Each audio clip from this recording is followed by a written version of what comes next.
아침에 잘 오셨습니다. 우리 다 함께 찬송가 384장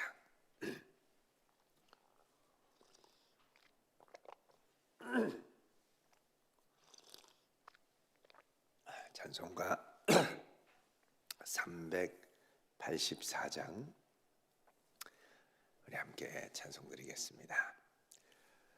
나의 갈 길 다가도록 예수 인도하시니 내 주 안에 있는 긍휼 어찌 심하리요. 믿음으로 사는 자는 하늘 위로 받겠네. 무슨 일을 만나든지 만사 영통하리라. 무슨 일을 만나든지 만사 영통하리라. 나의 갈 길 다가도록 예수 인도하시니 어려운 일 당할 때도 족한 은혜 주시네. 나는 심히 고단하고 영혼 매우 가라나 나의 앞에 반석에서 샘물 나게 하시네. 나의 앞에 반석에서 샘물 나게 하시네. 나의 갈 길 다가도록 예수 인도하시니 그의 사랑 어찌 큰지 말로 알 수 없도다. 성령 감화 받은 영혼 하늘 날아갈 때에 영영 부를 나의 찬송 예수 인도하셨네.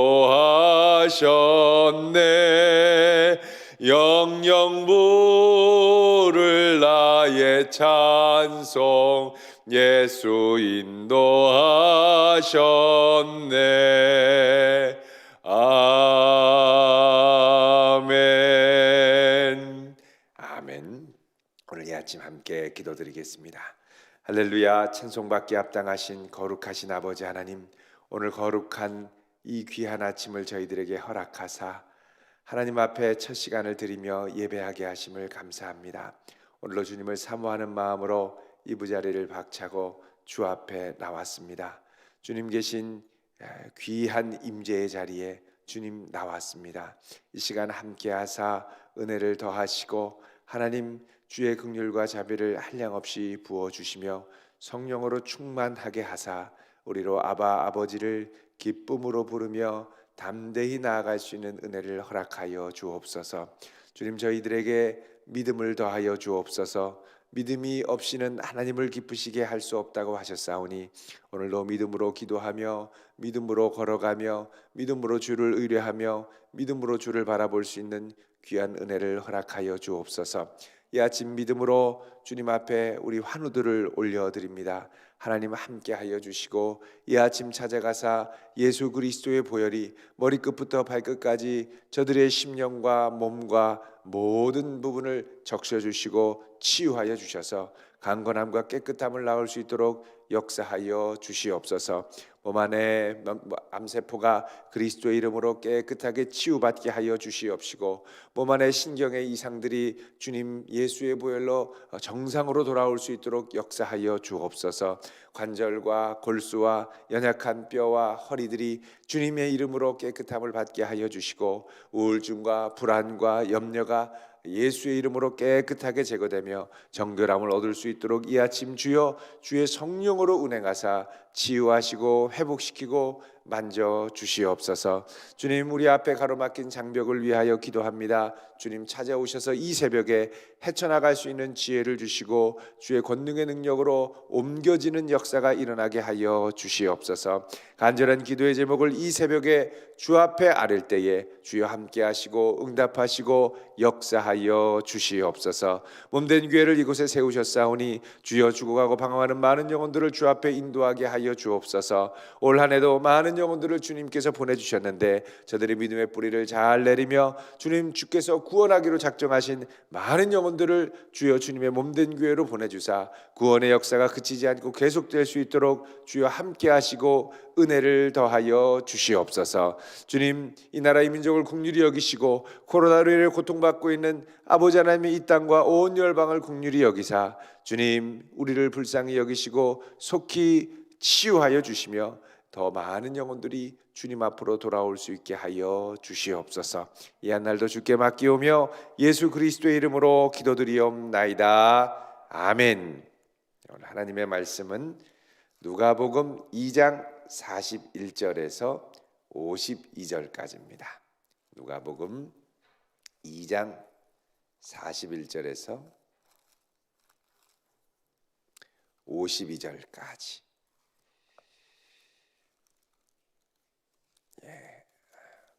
오늘 이 새벽에도 여러 성도님들이 함께 모셔서 인사를 나누십니다. 얼마나 한 분 한 분 이름이 반가운지 모르겠습니다. 자, 누가복음 2장 41절에서 52절 우리 한 절씩 교독합니다. 그의 부모가 해마다 유월절이 되면 예루살렘으로 가더니 예수께서 12살 되었을 때에 그들이 이 절기의 관례를 따라 올라갔다가 그 날들을 마치고 올라갈 때에 아이 예수는 예루살렘에 머무셨더라. 그 부모는 이를 알지 못하고 동행 중에 있는 줄로 생각하고 하룻길을 간 후 친족과 아는 자 중에서 찾되 만나지 못함에 찾으면서 예루살렘에 돌아갔더니 사흘 후에 성전에서 만난즉 그가 선생들 중에 앉으사 그들에게 듣기도 하시며 묻기도 하시니 듣는 자가 다 그 지혜와 대답을 놀랍게 여기더라. 그의 부모가 보고 놀라며 그의 어머니는 이르되 아이야 어찌하여 우리에게 이렇게 하였느냐 보라 내 아버지와 내가 근심하여 너를 찾았노라. 예수께서 이르시되 어찌하여 나를 찾으셨나이까? 내가 내 아버지 집에 있어야 될 줄을 알지 못하셨나이까 하시니 그 부모가 그가 하신 말씀을 깨닫지 못하더라. 예수께서 함께 내려가사 나사렛에 이르러 순종하여 받드시더라. 그 어머니는 이 모든 말을 마음에 두니라. 예수는 지혜와 키가 자라가며 하나님과 사람에게 더욱 사랑스러워 가시더라. 아멘. 아멘. 예, 오늘 이 본문의 말씀은 예수님께서 유월절에 예루살렘 성전으로 올라가시는 장면입니다. 이스라엘의 남자들은 1년에 3차례 예루살렘 성전에 올라가서 하나님께 예배 드리게 되어 있습니다. 그래서 가장 중요한 이 절기가 유월절입니다. 유월절은 유대력으로 정월 1월 15일부터 시작이 되죠. 유월절 준비일인 14일부터 이제 미리 올라가 있어서 준비를 합니다만 6월절에 해마다 예루살렘으로 갔다라는 건 유대 율법을 잘 지키는 경건한 유대인의 가정이었다라는 것을 보여줍니다. 자, 이때 예수께서 42절에 12살 되었을 때에 여러분 이 12살은 이제 성년식을 거행하는 나이입니다. 유대인으로. 그러니까 예수께서 이제 12살이 됐다라는 건 성년으로 부모의 보호의 그늘에서 이제 벗어나서 자유롭게 독자적으로 활동할 수 있는 이 권리 그리고 자격이 된다라는 것을 의미합니다. 자, 그래서 이제 성인으로 이제 올라가는 유월절. 자, 이 절기의 관례를 따라 올라갔는데 그 유월절 절기를 다 마치고 돌아갈 때에 아이 예수는 예루살렘에 머무셨더라. 자, 예수님이 이제 성인의 나이가 됐습니다만 성년식을 합니다만 그래도 여전히 12살이면 아이죠. 그래서 예루살렘에 머물렀는데 부모님은 이것을 알지 못하고 그냥 동행 중에 있겠거니 생각하고 함께 왔습니다. 자, 동행 중에 있다라는 건 뭐냐? 여기 이제 동행이라는 말, 시노디아라고 하는 말은 여행단을 말합니다. 이제 예를 들어서 나사렛에서 예루살렘까지는 거의 뭐 직진 거리로 한 100km가 되는 상당히 먼 거리인데 이 거리를 혼자 가다 보면 우리 그 여리고로 가다가 강도 만난 사람의 이야기 우리 알고 있지 않습니까? 마찬가지로 이렇게 가다 보면은 중간중간 산에 강도가 나타날 수 있고 때로는 이 승냥이나 들짐승의 위협을 받을 수가 있습니다. 그래서 여행을 갈 때는 항상 무리의 사람들이 함께 스스로를 보호하고 지키기 위해서 여행단을 꾸려서 가게 됐는데 그 예수님이 이제 다 크고 성인이니까 이제 뭐 돌아다니면서 사람들하고 인사도 하고 이야기도 나누고 앞서가기도 하고 뒤처지기도 하고 그러니까 뭐 이 중에 있겠지라고 생각하고 갔는데 가서 보니까 이제 없는 거예요. 하룻길을 가고 나서 보통 이제 하룻길을 가면은 꽤 많이 가죠. 가서 보니까 없는 겁니다. 그래서 한참을 찾다가 못 찾고 어떻게 했냐? 결국은 예루살렘으로 돌아와서 예루살렘 사방을 돌아다니면서 찾는데 사흘 후에 성전에서 만났다라고 합니다. 얼마나 마음이 괴롭겠습니까? 자, 가서 보니까 예수님이 뭐 하고 계시느냐? 선생들 중에 랍비들입니다. 랍비들 가운데 앉으셔서 그들에게 듣기도 하고 묻기도 하고 듣는 자가 다 그 지혜와 대답을 놀랍게 여기더라. 자, 그러니까 이 예수님의 이 지혜, 또 대답은 이미 하늘의 지혜, 하나님이 주시는 말씀이라는 걸 알 수가 있습니다. 자, 우리는 여기서 예수님 12살이 된 아이 예수님 안에 하나님의 신성이 함께하는 것을 볼 수가 있습니다. 그러면 어린 아이가 예수님이냐? 아니면 정말 사람들이 대답하지 못하는 놀라운 대답을 하는 이 놀라운 능력, 이 예수님의 신성이 예수님의 인격이냐?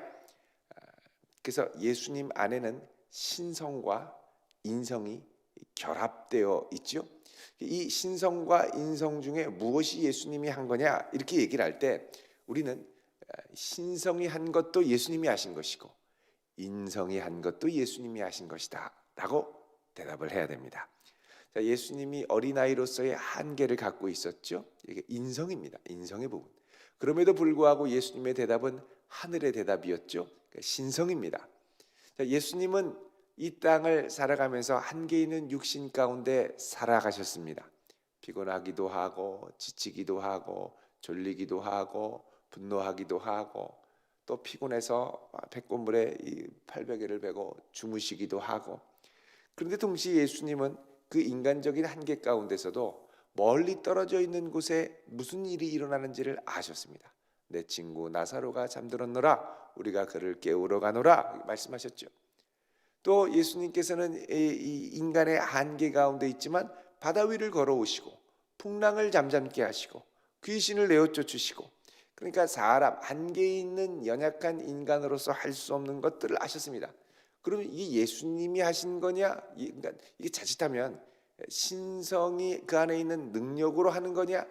연약한 인간성으로 하는 거 분리할 수가 있는데 예수님은 말씀이 육신을 입고 오신 분이 아니라 말씀이 육신이 되신 분이기 때문에 연약한 인격으로 인성으로 행하신 것도 예수님이 하신 것이고 그리고 하늘의 신성으로 하신 것도 예수님이 하신 것이고 이거를 뭐라 그러냐면 예수님의 일인격성이다 이렇게 얘기를 합니다.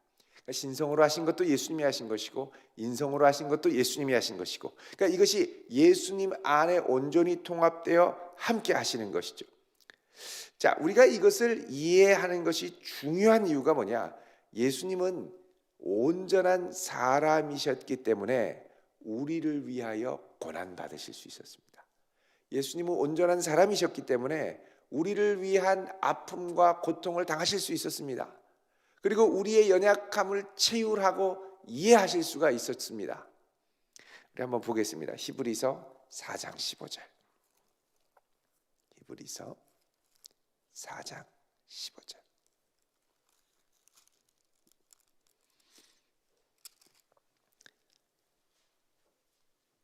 자, 같이 읽어보겠습니다. 시작. 우리에게 있는 대제사장은 우리의 연약함을 동정하지 못하실 이가 아니요 모든 일에 우리와 똑같이 시험을 받으신 이로되 죄는 없으시니라. 아멘. 자, 여기 예수님의 인성과 신성이 같이 있습니다. 인성은 뭐냐? 모든 일에 연약하시고 모든 일에 우리와 같이 약함을 경험하신 분이죠. 육신에 있는 연약함과 한계를 아시는 분입니다. 그래서 우리는 그분께 뭐 할 수 있느냐? 그분께 나의 마음을 아뢰며 토로할 수가 있죠. 근데 토로하고 문제 해결을 할 수 없는, 능력이 없는 분이면 말해봤자 그냥 신세한탄만 할 수밖에 없죠. 신세한탄이 됩니다. 근데 이분에게 우리가 뭘 하느냐? 우리의 마음을 아뢰일 때 그분이 듣고 응답을 하십니다. 그래서 예수님께는 신성이 있는데 그 대표적인 게 바로 뭐냐? 우리와 똑같이 시험을 받지만 15절에 죄는 없으시다 그러죠. 하나님의 아들입니다. 그래서 우리가 이 예수님의 신성과 인성, 일인격성을 믿기 때문에 우리에게 있는 담대함은 뭐냐? 내 상황과 형편과 처지를 아시는 예수님께 내가 나아가서 예수의 이름으로 기도할 때 우리의 모든 연약함을 아시는 그분이 하늘의 능력으로 응답을 주시는 분이라는 겁니다. 그래서 16절에 보면 16절에 그러므로 우리는 긍휼하심을 받고 때를 따라 돕는 은혜를 얻기 위하여 은혜의 보좌 앞에 담대히 나아갈 것이니라. 그래서 우리가 대제사장 되신 예수님께 담대히 나아갈 수 있는 이유가 뭐냐? 바로 이 예수님의 인성과 신성이 그의 한 위격 안에 결합되어 있기 때문에 예수 그리스도의 일인격성으로 인하여 우리의 대제사장이신 예수님께 나아가 우리의 약함을 아뢰고 기도하고 그 모든 것을 아시고 동정하시고 채울하시는 주님께서 우리를 위하여 행하시며 놀라운 능력을 베풀 수 있게 됩니다. 예를 들어서 우리가 너무너무 힘들 때 예수님 너무너무 힘들어요. 예수님이 육신의 연약함을 모르신다면 어떻게 되겠습니까? 그거 힘들다 그러냐? 뭐가 힘들다고? 이렇게 되면 마음이 어렵죠. 여러분 제가 전에 아파트의 체육관에 가서 이제 저녁에 운동을 조금 하는데 신혼부부인 것 같아요.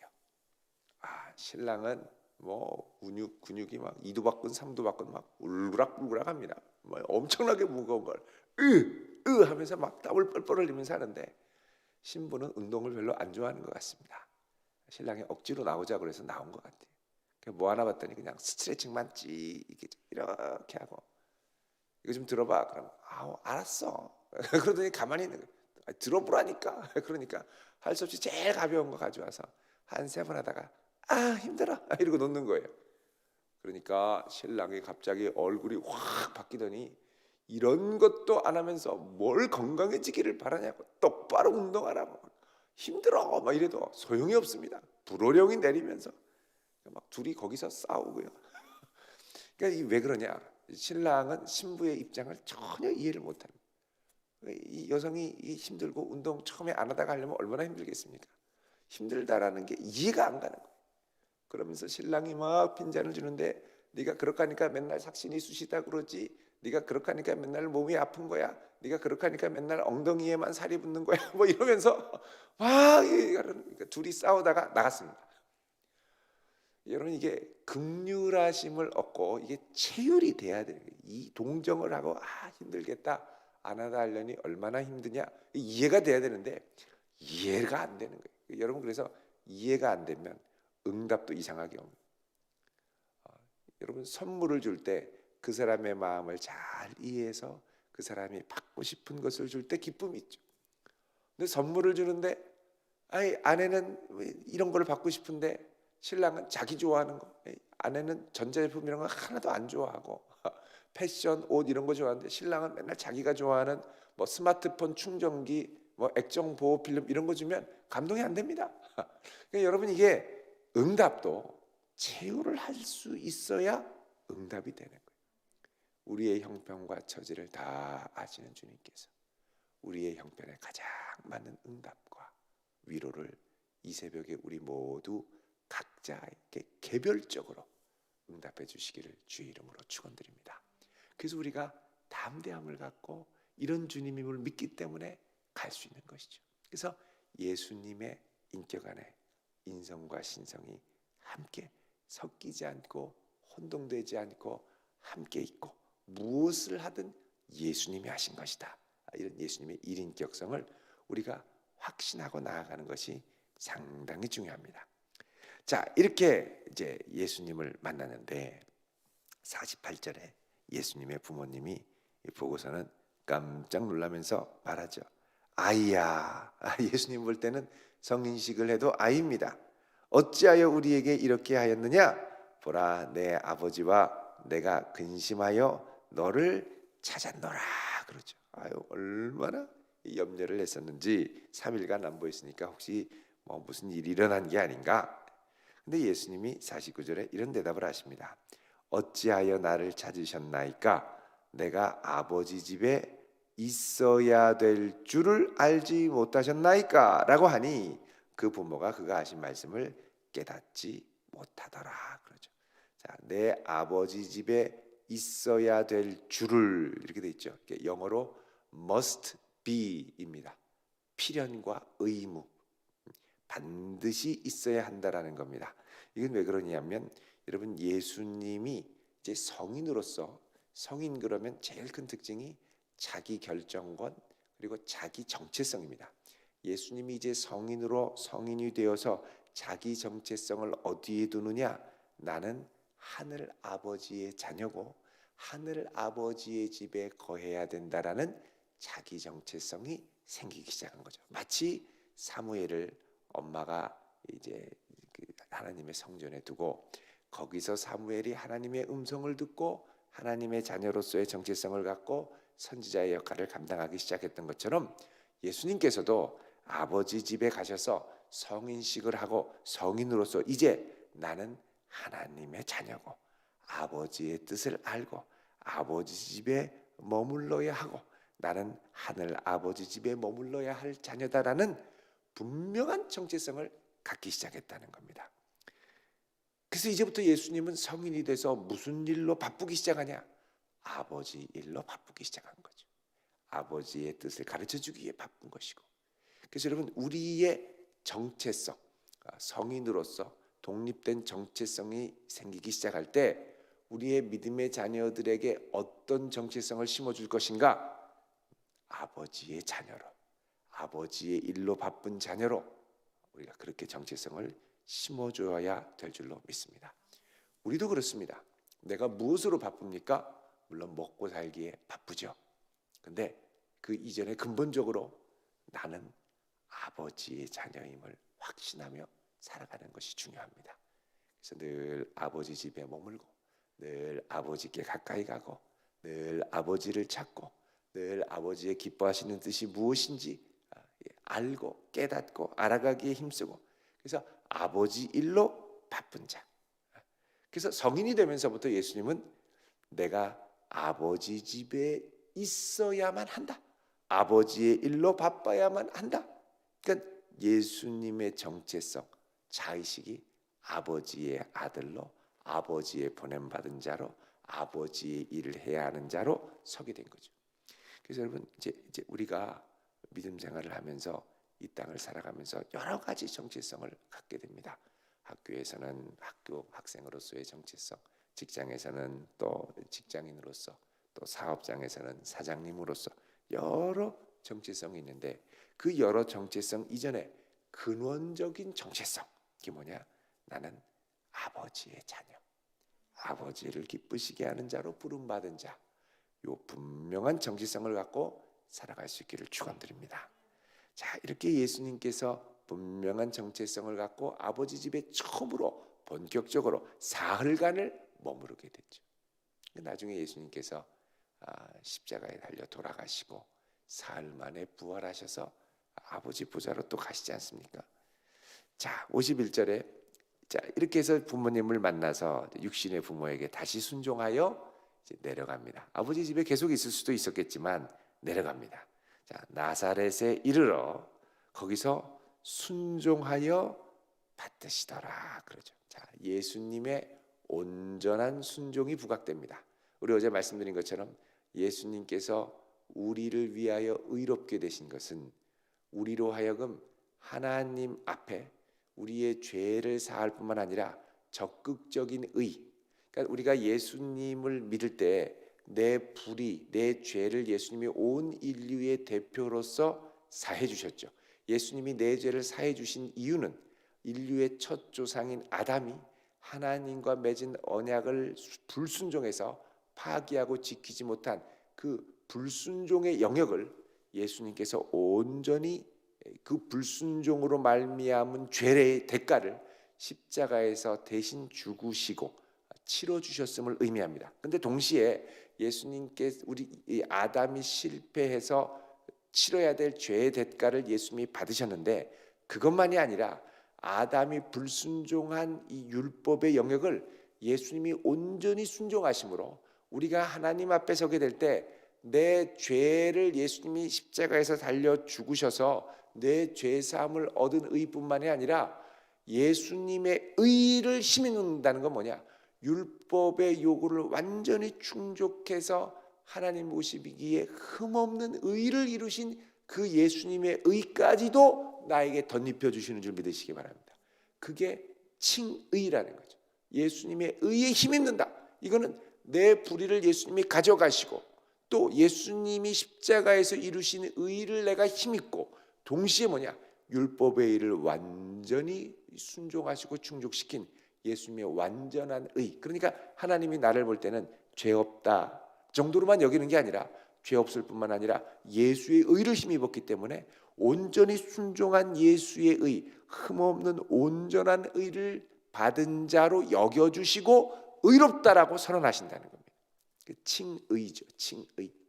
그래서 칭의에는 예수 그리스도의 능동적인 고난 그리고 능동적인 순종, 율법의 적극적인 순종과 함께 율법이 요구하는 부정적인 순종, 부정적인 대가, 고난을 함께 감당할 때 온전한 칭의가 우리에게 주어지게 됩니다. 예수 그리스도의 칭의. 그래서 이 칭의에 기초해서 우리가 뭘 얻을 수 있느냐? 하나님의 자녀됨의 확증을 얻을 수 있죠. 하나님의 자녀됨, 법적 신분의 근거는 뭐냐? 의롭다 여겨주셨기 때문에 아버지의 자녀로 여겨주시는 겁니다. 자, 이렇게 해서 예수님께서 온전히 순종하시고 그 어머니는 이 모든 말을 마음에 두고 52절에 예수는 지혜와 키가 자라가며 하나님과 사람에게 더욱 사랑스러워 가시더라. 자, 예수님께서는 이 땅에 있으면서 육적으로나 영적으로나 모두 하나님 앞과 사람 앞에 사랑스러워가는 영적으로 진보가 있고 거룩하고 성장하고 변화하고 성숙하고 하나님을 기쁘시게 하고 갈수록 어머니를 기쁘시게 하고 이런 자녀로 서가게 됐다는 겁니다. 여러분, 우리의 믿음 생활 가운데도 이런 영적 진보가 있기를 축원드립니다. 갈수록 사랑스러워, 하나님이 갈수록 기뻐하시는 자녀, 또 내 주변 사람들에게 갈수록 존귀한 사람, 갈수록 사랑스러운 사람, 그런 사람으로 설 수 있기를 축원드립니다. 기도해야 되고요. 주님의 은혜가 있어야 또 가능하거든요. 근데 이 사람은 보면 볼수록 꼴 보기 싫고 보면 볼수록 피하고 싶고 이러면 안 되거든요. 여러분, 우리가 하나님 앞에 하나님 존귀함과 사랑스러워 갈 수 있는 은혜를 더하사 주님 기뻐하시고 많은 이들에게 영적 유익을 끼치는 존귀한 자녀로 서게 하옵소서. 이런 귀한 믿음의 자녀 될 수 있기를 주님의 이름으로 축원드립니다. 기도하겠습니다. 거룩하신 아버지 하나님, 하나님의 거룩한 자녀로 저희들을 삼아주셔서 우리의 모든 연약함을 채우라 하시는 그리스도 예수 앞에 우리의 마음을 쏟으며 기도하게 하심을 감사드립니다. 우리가 주의 자녀이오니 주여 하늘의 은총을 더하사 이 아침 믿음으로 우리 아버지 앞에 간절히 기도하게 하시고 날이 갈수록 주 앞에 존귀하며 사랑받으며 많은 이들에게 사랑스러워가는 믿음의 자녀로 서게 하여 주옵소서. 이 아침 우리들의 간절한 기도를 들으시고 응답하실 우리 주님 감사드리며 예수 그리스도의 이름으로 기도하옵나이다. 아멘. 하늘에 계신 우리 아버지, 아버지의 이름을 거룩하게 하시며 아버지의 나라가 오게 하시며 아버지의 뜻이 하늘에서와 같이 땅에서도 이루어지게 하소서. 오늘 우리에게 일용할 양식을 주시고 우리가 우리에게 잘못한 사람을 용서하여 준 것 같이 우리 죄를 용서하여 주시고 우리를 시험에 빠지지 않게 하시고 악에서 구하소서. 나라와 권능과 영광이 영원히 아버지의 것입니다. 아멘. 간절히 기도하다가 돌아가시길 바랍니다.